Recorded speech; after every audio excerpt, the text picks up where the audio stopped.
دوستوں کبھی سوچ کر دیکھا ہے کہ انگلش اتنی پاپولر زبان کیسے بنی؟ کیوں آپ سے ایکسپیکٹ کیا جاتا ہے کہ اگر اپنے کیریئر میں آگے بڑھنا ہے تو انگلش تو آپ کو آنی ہی چاہیے؟ اور یہ صرف پاکستان میں ہی نہیں بلکہ اور بھی تمام ملکوں میں ایکسپیکٹ کیا جاتا ہے کہ آپ کو اپنی مدر ٹنگ کے علاوہ انگلش میں بھی لازمی ایکسپرٹ ہونا چاہیے۔ کیا ایسی خاص بات ہے انگلش کے بارے میں؟ کیوں یہ دنیا کی سب سے زیادہ پاورفل زبان بن گئی؟ کیوں یہ گلوبل زبان ہے اور انگلش سے پہلے کون سی زبان بولی جاتی تھی؟ اس ویڈیو میں آگے جاننے کی کوشش کرتے ہیں۔ ویڈیو شروع کرنے سے پہلے میرے تمام نئے آنے والے ناظرین سے گزارش ہے کہ چینل کو سبسکرائب کر دیں، لائک کریں اور کمنٹ کریں۔ آپ کے لائک اور کمنٹ سے ہمیں موٹیویشن ملتا ہے۔ تاریخ میں جائیں تو اس کا جواب شروع ہوتا ہے برٹش امپائر سے۔ دنیا کا سب سے بڑا امپائر 1912 وہ سال تھا جب برٹش امپائر اپنی پیک پر تھا۔ سب سے زیادہ قبضہ کر رکھا تھا اس نے دنیا پر۔ دھرتی پر جتنی زمین تھی اس کا 25% حصہ برٹش امپائر کے پاس تھا۔ اب ایک کارنر سے شروع کرتے ہیں اسے دیکھنا۔ New Zealand, Australia, Malaysia, Singapore, Bangladesh, India, Pakistan, UAE، افریقہ میں ڈھیر ساری کنٹریز، پھر UK آتا ہے اور کینیڈا تک، یہ سب برٹش امپائر کے کنٹرول میں تھا۔ ایک کہاوت ہوتی تھی "The sun never sets over the British Empire"، اور آپ دیکھ سکتے ہیں کہ یہ سیٹ کیوں تھی۔ آسٹریلیا میں سن سیٹ ہوتا تھا، انڈیا پاکستان میں صبح ہو چکی ہوتی تھی، اور جب پاکستان انڈیا میں سن سیٹ ہوتا تھا تو کینیڈا میں صبح ہو چکی ہوتی تھی۔ تو ان 450 ملین لوگوں کی پاپولیشن تھی برٹش امپائر کے انڈر۔ اتنے دیشوں پر قبضہ کر رکھا تھا برٹش امپائر نے، اور جو کالونیز میں رہنے والے لوگ تھے اگر انہیں اپنا اچھا کیریئر بنانا تھا، اچھی نوکری چاہیے تھی، تو انہیں انگلش سیکھنی ضروری تھی۔ اسی لیے مقبوضہ دیشوں میں انگلش کو the language of the elite مانا جاتا تھا۔ اگر آپ پڑھے لکھے ہو، اچھی نوکری کرتے ہو تو آپ کو انگلش تو آتی ہی ہوگی۔ لیکن پھر تب کیا ہوا جب برٹش امپائر کی پکڑ ٹوٹنے لگی؟ 1950 تک آتے آتے زیادہ تر کالونیز کو آزادی مل چکی تھی، یا پھر ایک باری انڈیپینڈنٹ موومنٹ کی شروعات ہو چکی تھی۔ برٹش کو یہ دیش چھوڑ کر جانے پڑے اور دیشوں کو آزادی دینی پڑی۔ اس میں سے ایک دیش پاکستان بھی تھا۔ زیادہ تر ان کالونیز میں انگلش نیشنل یا آفیشیل لینگویج بنی رہی۔ ایسا کیوں ہوا؟ الگ الگ کنٹریز میں اس کے الگ الگ ریزن تھے۔ ہم اپنے پڑوسی ملک انڈیا کی ہی مثال لیتے ہیں۔ جب انڈیا کا کانسٹیٹیوشن لکھا جا رہا تھا تو کانسٹیٹیوشن اسمبلی نے اس پر کافی بحث کی تھی، کیا انگلش کو آفیشیل لینگویج بنایا جا سکتا ہے یا پھر ہندی کو ہی استعمال کرنا چاہیے اور نیشنل لینگویج بنا دینا چاہیے؟ ایسے ہی پاکستان میں اردو، کافی لوگ اس حق میں تھے کہ ہندوستانی لینگویج جو اردو اور ہندی دونوں کا مکسچر ہے، اس کو بننا چاہیے نیشنل لینگویج۔ لیکن کئی لوگوں کا یہ ماننا تھا کہ انگلش زبان کو کنٹینیو رکھنا چاہیے۔ ان میں سے ایک انسان تھے ڈاکٹر BR امبیڈکر، جن کا ماننا تھا کہ دلت کمیونٹی کو سب سے اچھا ریپرزینٹ کرنے کے لیے انگلش لینگویج یہاں پر بیسٹ آپشن رہے گی۔ اصل میں یہ کہتے تھے کہ اگر ساری کمیونٹیز کو دیکھا جائے تو انڈیا میں انگلش ہی ایک ایسی زبان ہے جو ساری کمیونٹیز سے ایکوا ڈسٹنٹ ہے۔ ایسا نہیں ہے کہ کسی بھی ایک کمیونٹی کو زیادہ ایڈوانٹیج ملے گا۔ انہوں نے مثال دی کہ برہمن زیادہ فائدے میں رہیں گے اگر سنسکرت ہندی کو نیشنل لینگویج بنا دیا گیا۔ اس کے علاوہ کئی ساؤتھ انڈین لیڈر بھی کنسرن تھے اس کو لے کر۔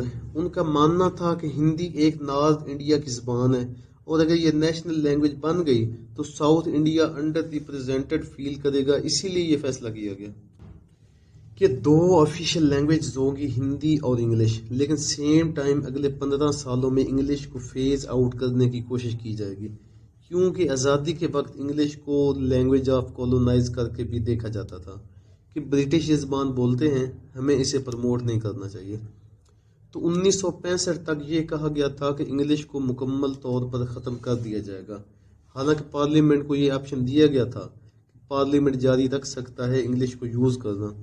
1967 میں ایک انگلش ہٹاؤ موومنٹ بھی لانچ کی گئی تھی، ایک سوشل لیڈر کے ذریعے، کہ انگلش کو مکمل طور پر ختم کر دیا جائے، لیکن ایسا نہیں کیا گیا کیونکہ بہت ریزسٹنس فیس کرنی پڑی اس موومنٹ کو ایک ساؤتھ انڈین لیڈر سے۔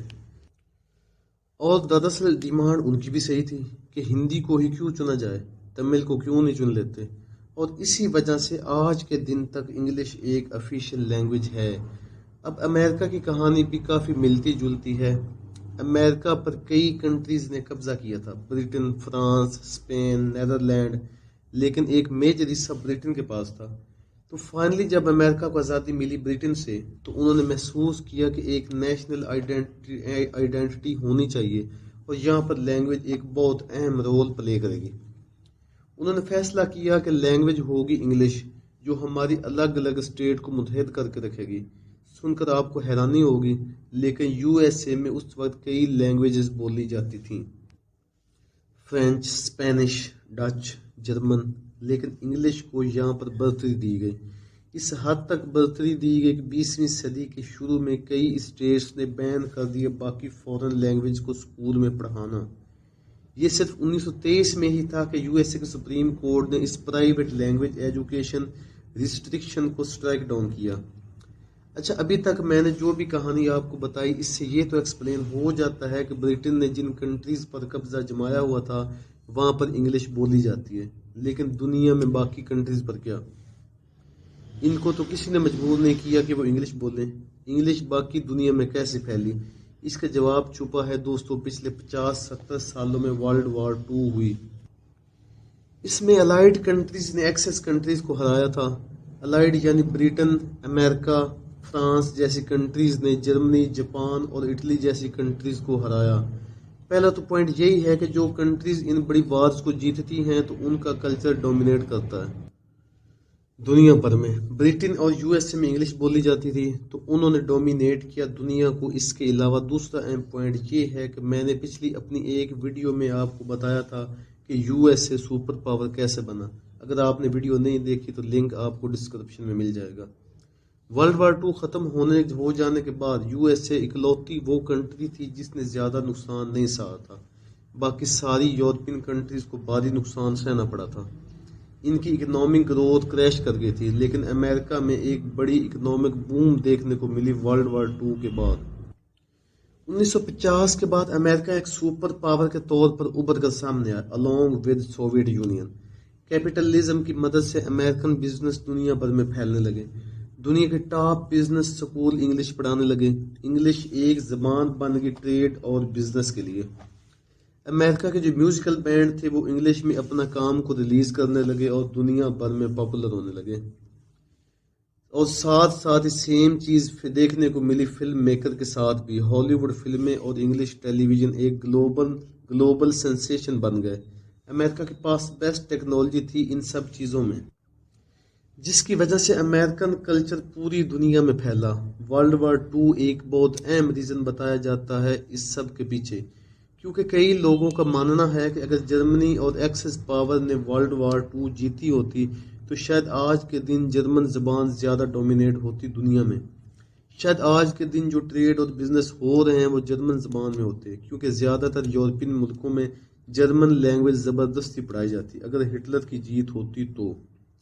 لیکن یہ ایک اہم قیاس آرائی ہے، حقیقت میں کیا ہوتا ہے یہ بتانا بہت مشکل ہے، لیکن آج کے دن کی اصلیت یہی ہے کہ برٹن اور امریکہ کی جیت کے بعد انگلش ایک طاقتور زبان نکلی۔ لاسٹ اور فائنل ریزن، 1980 اور 1990 کے بعد بھی انگلش کیوں ڈومینیٹ کرتی رہی ساری زبانوں کو پیچھے چھوڑ کر؟ اس کا ریزن یہ ہے کہ انٹرنیٹ کا انوینشن امریکہ میں ہوا۔ انٹرنیٹ سے ریلیٹڈ جو کمپنیز ابھر کر آئیں وہ امریکہ میں تھیں۔ آپ چاہے گوگل لے لو، یوٹیوب لے لو، فیس بک، ایپل، یہ ساری انٹرنیٹ کے سارے ابھر کر آئیں اور وہ امریکہ میں ہی آئیں، اور اس کی وجہ سے آج کے دن 63% جو کنٹینٹ ہے وہ انگلش زبان میں ہی ہے۔ اس کے علاوہ جب کمپیوٹر کا انوینشن کیا گیا، جب کی بورڈ کا انوینشن کیا گیا، وہ بھی ایک امریکن نے ہی کیا تھا، اور وہ یہ انوینشن اپنی زبان میں ہی کرے گا۔ یہ سمارٹ فون آنے کے بعد ہی ہوا کہ باقی زبانوں میں ویب سائٹ کامن ہونے لگی۔ اسی وجہ سے دوستو 2024 میں انگلش سب سے اہم اور طاقتور بلکہ ضروری زبان بن گئی۔ تو کیا انگلش دنیا کی سب سے پہلی گلوبل زبان ہے؟ میں نے آپ کو جو بھی ساری کہانیاں بتائی ہیں وہ برٹش امپائر کے بعد شروع ہوئیں۔ اس سے پہلے کیا ہوتا تھا؟ کیا انگلش سے پہلے بھی کوئی گلوبل زبان رہ چکی ہے؟ اس پر دوستو بھی ایک الگ سے ویڈیو بنائیں گے۔ اگر ویڈیو پسند آئی ہے تو اپنے دوستوں کے ساتھ شیئر کریں اور چینل کو سبسکرائب کرنا بالکل نہ بھولیں۔